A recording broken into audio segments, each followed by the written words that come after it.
जरा दूर हो तिच्यापासून वांझ हाय ती बाय, गावची पाटलीन आपल्या सुनेला सांगत होती. सुनबाई पदर सावरत काहीतरी घाणेरडं हाताला लागू नये असं वागत रस्त्यातून बाजूलाच झाली. वांझ हा शब्द ऐकताच मनातल्या भावना दुखल्या रमाच्या आणि ती देवाला फुलं न वाहताच निघून आली. रड रड रडली आणि तिच्या पोटात जरा कळ आली.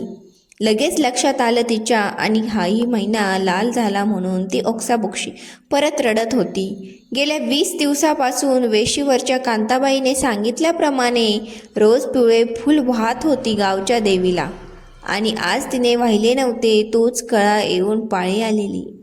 या विचारानेही त्रस्त झाली होती. माहे नशिबानंच काय केलं कोणाचं कोण जाणे माय. सारे देव पूजून झाले, आता कोणाचाच देव काही धावून येत नाही मायासाठी. पाटलीनबाईच्या पोराचं आत्ताच तर लग्न झालंय नाही आणि ती पोटूशी पिन हाय. मले का रे देवा 12 वर्षापासून वनवास देत रे देवा, आता तरी पाव. लोक माले वांझ म्हणतात, नाही सण होत रे माले. जीवाचा अकांत करून रमा रडत होती. आज ती जेवलीही नव्हती. दिवसभर कुठं तरी बघत बसली होती. संध्याकाळ झाली होती. पक्षी किलबिल करत होते. सहज डोकावलं तर शेजारणीची शेळी अंगणातील झेंडूची पान खात होती. तिथंच कोंबड्या बाहेर टाकलेली डाळ खात होत्या. सकाळपासून घरातून बाहेर न निघाल्याने अंगणात कचरा झाला होता. अंगणातल्या चिंचेच्या झाडाखाली पानं पडली होती. क्षणभर त्या चिंचेच्या झाडाकडे बघत म्हणाली, माह्या अंगणात हायस तू, पण कवा मले खायची इच्छा होईल. गावातल्या नवीन नवीन नवऱ्या घेऊन जातात, पण म्या तुले नुसती पाणी टाकत राहतो. विचारानंच होती तर गाईचं हंबरणं कानावर पडलं आणि लगेच भानावर आली. ओ माय, माहे चाय नाले तर चाराच टाकला नाही ओ. बिचारी 2 जीवाची ओरडून राहिली कवाची. जशी उठली तसंच तिच्या पोटात परत जोरात कळ आली. जरा पोटाला हात लावत बाहेर आली. शेजारणीच्या घराकडे बघत जरा हळू आवाजात ओरडली, हुर्र हुर्र. काय माय, हिच्या कोंबड्या माह्या घरचे दाणे खाऊन चांगल्या टूम होतात आणि अंडे ते खाते. मग विचारात पडत म्हणाली, बर हाय बाई, कोंबडीच्या जातीचं रोज अंडा देते, पिलं सांभाळून होत नाही तिले आणि मी काव अशी. कंठ जरा अजूनच दाटला होता रमाचा, तर अजून गाईचा हंबरडा सुरू झाला आणि चाऱ्याचं टोपलं घेऊन चायना गाईकडे ती निघाली. तिला बघता चायना मिळवल्यागत करत होती. रमाने तिला चारा टाकला आणि तिला हाताने सावरत म्हणाली, मायजो माय, तूही मायापासून दूर होशील. 2 जीवाची तू, तुलेही महा बाट लागलं. गावातल्या बायका तसंच बोलतात. लय वाईट वाटते व मले वांझ म्हणत व सारं गाव. माही तर सावली बिन सहन नाही करत पोटूशा बाया आणि परत रडायला लागली. गावातल्या डॉक्टरांनी सर्व तपासणी करून तिला सांगितलं होतं की तिच्यात काहीच दोष नाही. म्हणून मग ती अव्वापासून ती देवाला पूजायची. सासू तिला म्हणायची की तुला कुठलाच देव पावणार नाही, पण सासूचं म्हणणं तिला वाईट वाटायचं. 2 वर्ष आधी अशीच रमा तिच्या खोलीत रडत होती. पाळी सुरू झाल्यामुळे आणि नवरा राम आणि आईत भांडण सुरू होतं आणि त्यांचं रात्री सासूबाई अचानक देवाघरी निघून गेल्या. तेव्हापासून रमाला कुणी सांभाळायलाही नव्हतं. आज तिला सासूची खूप आठवण येत होती. या का कुणास ठाऊक सासूबाई नेहमी त्या गावच्या पलीकडच्या अनाथ आश्रमात मुलांना खेळताना बघण्यासाठी रोज जात असत आणि रमाला त्यांचंही वाईट वाटायचं की आपण त्यांना नातू नाही देऊ शकत. पण स्वतःला समजवायची ही की कुणाकुणाला उशीर होतो आणि याच आशेने आज तिला 12 वर्ष झाली होती. मनात एक सल होती की सासू नातवाचं तोंड बघू शकली नाही. रात्री 7 वाजता राम घरी आला. दारू पिऊन होताच. दिवसभर विकून उरलेली वांगी आल्या आल्या घरात फेकली आणि खाटीवर पसरला. रमा गुमान ती फेकलेली वांगी उचलायला बसली तोच तिची गोरीशी पाठ त्याला दिसली आणि तो रमाच्या मागे लागला. त्या दारूच्या आणि घामाच्या वासात रमा आणखीनच कासावीस झाली आणि ओरडली, दूर व्हा, नाही जमत मले, हात नका लावू मले, व्हा बाजूल.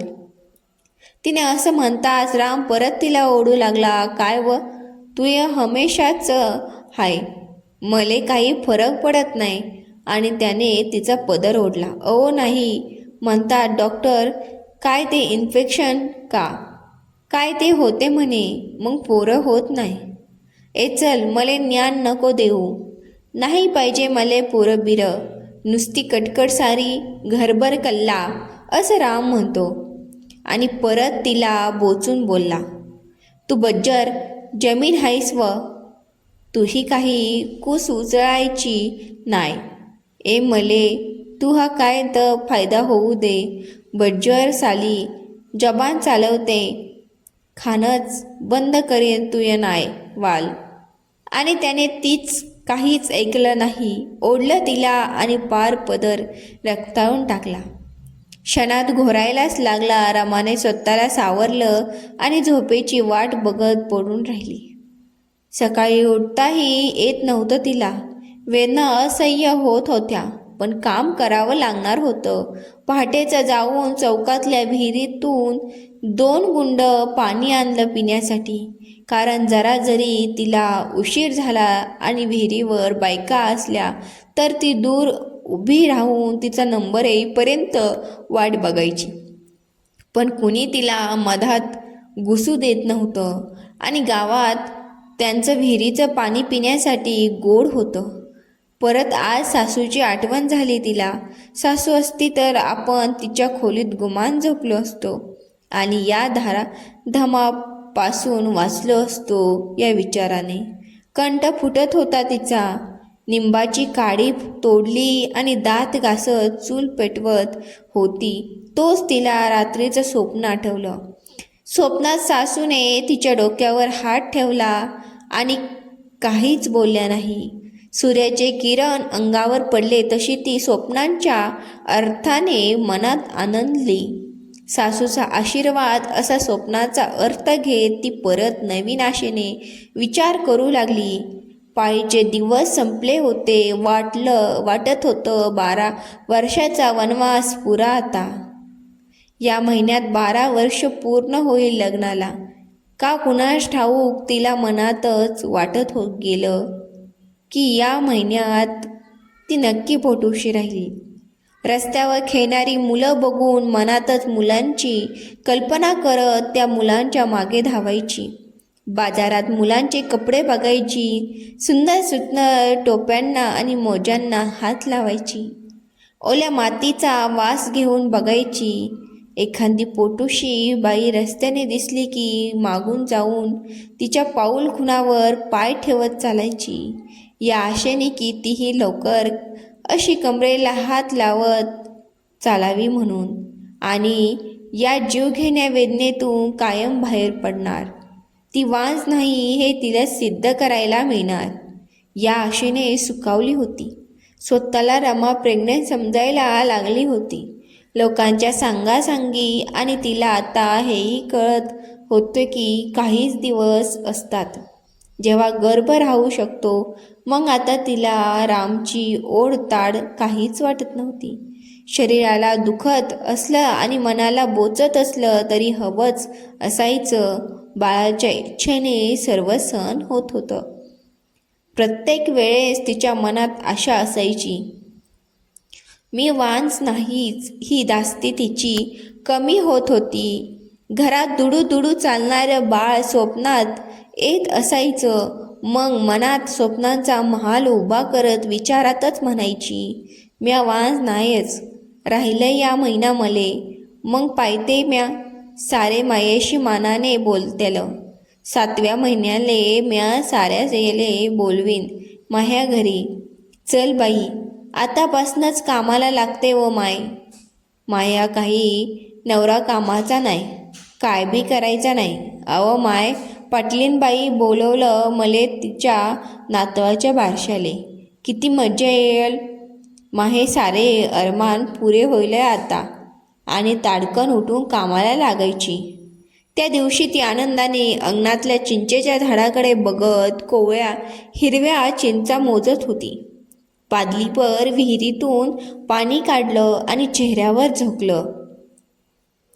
तारावरच्या लुगड्याच्या फडक्याने चेहरा पुसला. घरात जाऊन स्वतःचं तयार होण्याचं बोचकं आणि आरसा घेऊन अंगणात आली आणि तिथेच कांगव्याने केस विंचारात आनंदात बसली. राम आज लवकर आला. तिला असं बघत म्हणाला, काय व कोणाले पायतस एवढा नट्टापट्टा करून राहिली? काय लपडं चालू हाय का व? नाही म्हटलं, रोज अशी मरगडल्या वाणी राहतस ना. आज तुले काय व झालं? चल चाय टाक, मायासाठी आली मोठी पावडर लावणारी. रमा उठली. आज तिला स्वतःचा आनंद घालवायचा नव्हता. नवरा असाच असतो हे समीकरण ती बघून होती. मग गुमान वेणीला रबर बांधत आत गेली. चुलीवर आधीच भात मांडला होता. निवे बाहेर काढले आणि चहाचं पाणी ठेवलं. जवळच्या डब्यातून चमचभर पत्ते टाकली. आता साखर टाकणार होतीस तर तो चेहरा पुसत असलेल्या रामला चुलीवर भाताचं गंज आणि शेजारी जेवणाचं ताट दिसलं. कोण आलं होतं व घरात माया मागून? कोणाले माया कमाईचं जेवायला घालतस ताजं ताजं? रामाने चहा गाडला आणि कप बशी घेऊन उभी होती तोच रामने चहाचा कप खाली आपटला. चहा गरम होता आणि रामाच्या पायावर पडला. भाजल्या तिला साडी वर केली बघण्यासाठी तर रामचं लक्ष तिच्या पायातल्या एका तोरडीवर पडलं. तोरडी कुठं हाय व तुई?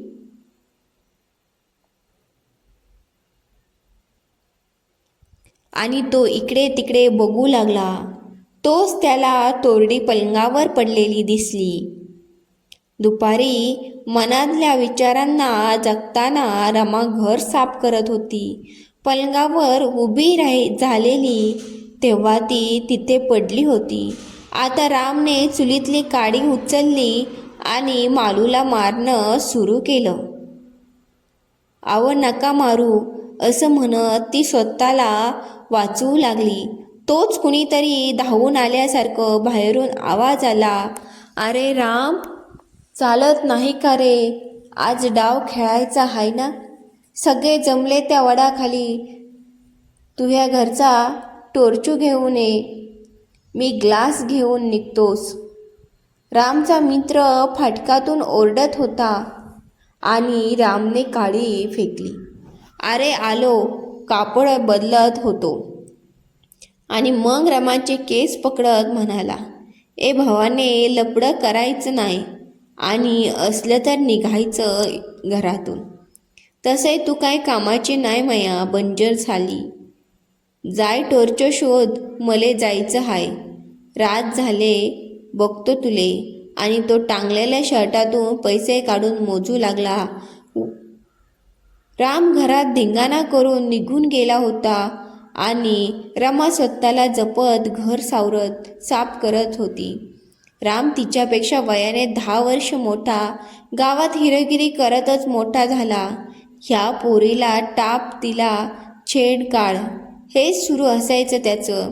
घरी 10 एकर शेती. मग वडिलांच्या मेहनतीच्या कृपेने लक्ष्मी नांदत होती घरात. एकटा एक आईच्या लाडाने वाया गेलेला. गावात कुंदा नावाची बाई नवीन राहायला आलेली. सुंदर देखणी होती आणि रामने तिला पार प्रेमात पाडलं होतं. तिच्या घरच्या फेऱ्या करायचा. लागलीच तिच्या नवऱ्याची जवळच्या जिल्हा परिषदेच्या शाळेत बदली झाली. मग नवरा घरी यायला वेळ होत होता आणि आला तरी तो खूप थकलेला असायचा. कुंदाची मागणी तो पूर्ण करू शकत नव्हता. त्याने बऱ्याचदा कुंदाला म्हटलं की बदलीच्या गावी राहायला जाऊ म्हणून, पण कुंदा अडकली होती राममध्ये. कुंदा आणि राम दिवसभर कुंदाच्या घरी राहायचे आणि मज्जा करायचे. कुंदा राममध्ये एवढी गुंतली की तिला आता तिच्या नवऱ्याला सोडायचं नव्हतं. पण भीतीपोटी ती रामसोबत पळून गेली. गावात त्यांच्या लफड्याची भारी चर्चा होती. पण 2 वर्षाने घरी परतली. तिने नवऱ्याची माफी मागितली आणि सांगितलं की रामने पळवून नेलं होतं. तिचा नवरा साधाभोळा मास्तर मग विरगडला आणि बायकोला नमला. रामला शिवीगाळ करत बायकोला मिठीत घेतलं. कुंदा 2 वर्षभर रामशी शारीरिक संबंध ठेवूनही ती पोटोशी झाली नव्हती. जे तिला हवं होतं त्याच्याकडून प्रेमाची निशाणी ते तिला मिळालं नव्हतं. आणि गोष्ट तिच्या लक्षात आली. रामवर तिने नको नकोशे आरोप केल्याने तोही चिडला आणि लफडं संपलं. कुंदाचा नवरा तिला घेऊन बदलीच्या गावी निघून गेला आणि 6 महिन्यात कुंदा पोटोशी राहिली. ही गोष्ट कुंदाच्या आईला कळली होती, पण त्यांनाही खात्री नव्हतीच आणि रामला त्यांच्या मर्दानगीवर खूप गर्व होता. रमा गावातल्या गरीब घरची मुलगी होती आणि तिच्या वडिलांना पैसे देऊन सासूने मुलाचं लग्न लावून दिलं होतं की तो सुधारेल. पण सुधारणा दिसत नव्हती आणि रमाची गुसही भरत नव्हती. सुनेकडून अपेक्षा होती सासूला, पण मनातल्या मनात खंत वाढत होती. त्यांची त्या दिवशी मुलासोबत झालेल्या बाचाबाचीत मनाने हाय खाल्ली होती त्यांच्या आणि मनातल्या मनात युद्धाने शेवटी मरण आलं होतं. आठवडा झाला होता पायीची तारीख जाणून. रमा रोज एक दिवस वाढतोय म्हणून खूप खुश होती. आता तिला भारी भारी आणि गरगरही वाटायला लागलं होतं. जेमतेम 10 दिवस वर झाले होते आणि तिला चिंचा खाण्याची इच्छा झाली. अंगणात बसून मनसोक्त चिंचा खाल्ल्या आणि मग आम्ल वाढल्यामुळे उलट्याही झाल्या. उलट्या झाल्यामुळे ती अधिकच आनंदाने फुलून गेली. मनोमन पक्क झाले होतं. तिच्या पोटाला हात लावत दुपारी बोलत बसायची. तुझ्या चावलीने वांजपण पुसलं माय. आता तू न मी मजेत राहू. तुझ्या बाबा बिन सुधारला आता. त्याले बिन लढा लागलंच ना. आता लवकरच जायला मी गावच्या सरकारी दवाखान्यात. तुझ्या बाबांशी बोलायचं बिन हाय. पण 8 दिवस झाले तुझे बाबा घरला नाही आले. तालुक्यात गेले ना गहू विकायला. लय गहू झाला यंदा. ओ माय तुझ्याच पायगुण होय रे. आता समजा ठीक होईल.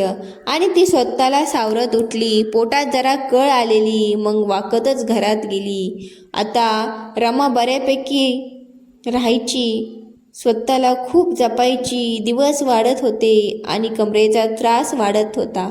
पण रमा खुश होती. स्तन ताट व्हायला लागली होती. मग आणखीनच आनंदाने फुलली होती. 15 दिवस वर झालेले आणि रमाचं शरीर जड झाल्यासारखं झालं होतं.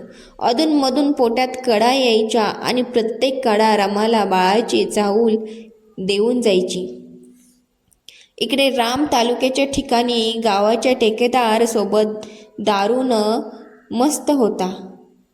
त्या दिवशी बाजारात उभा होता तो समोरून कुंदा दिसली. कडेवर मुलगा आणि हात धरून एक मुलगी होती.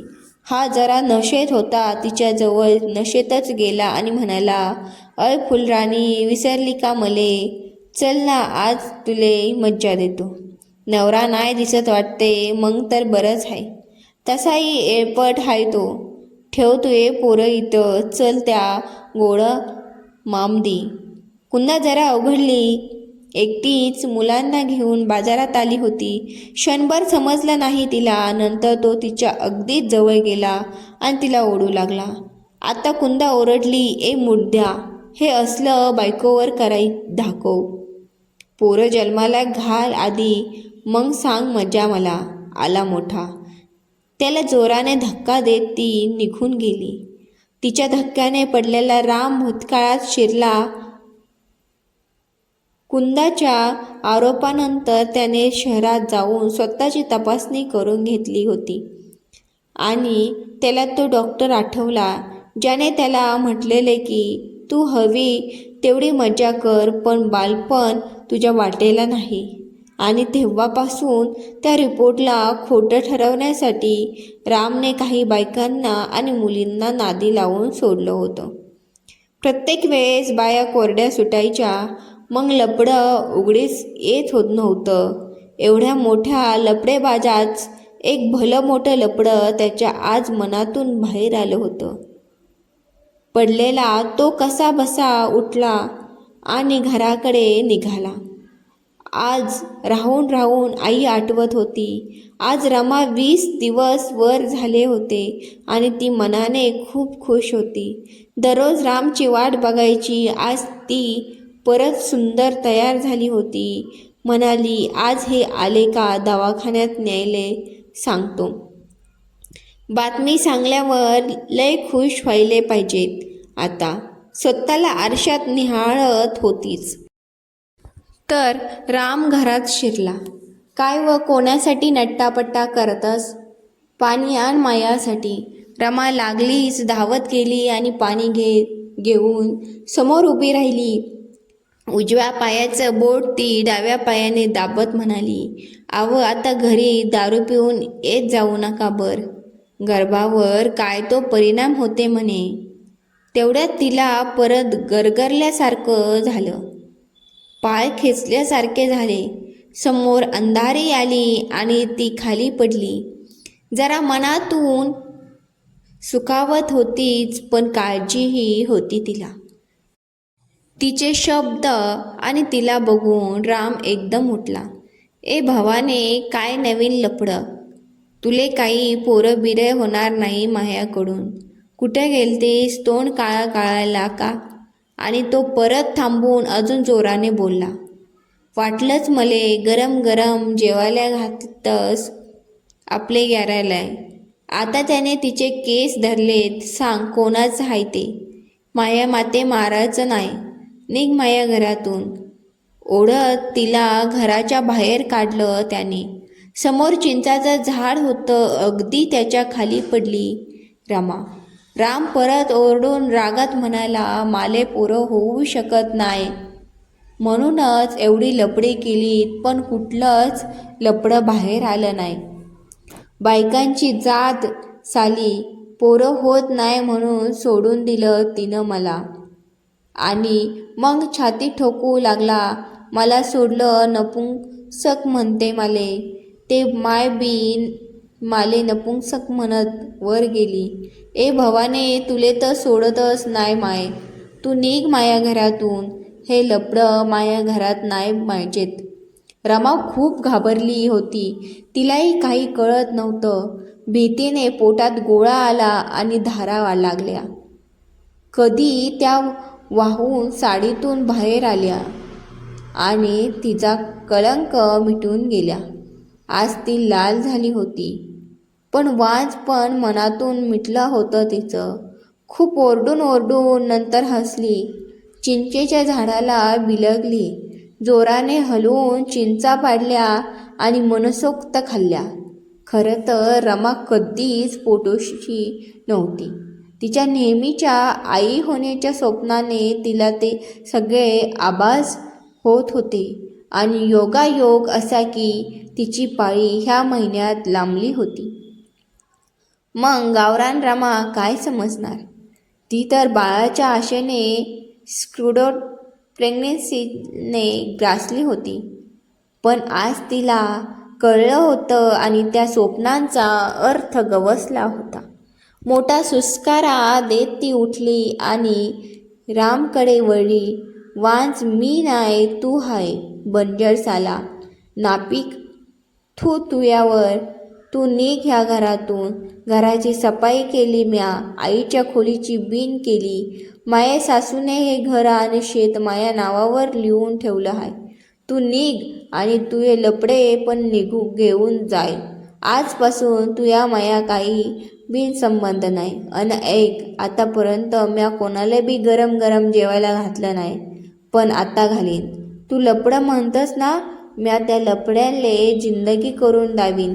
चल निघ. आणि तिने त्याला ओढत घरच्या बाहेर काढलं आणि दार लावून दिलं.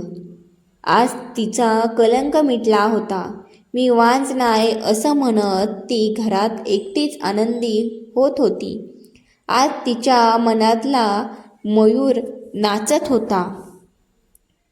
कथा आवडली असल्यास मराठी कथासंग्रह या चॅनेलला सबस्क्राईब करा, लाईक करा, शेअर करा. कथा वाचल्याबद्दल ऐकल्याबद्दल धन्यवाद.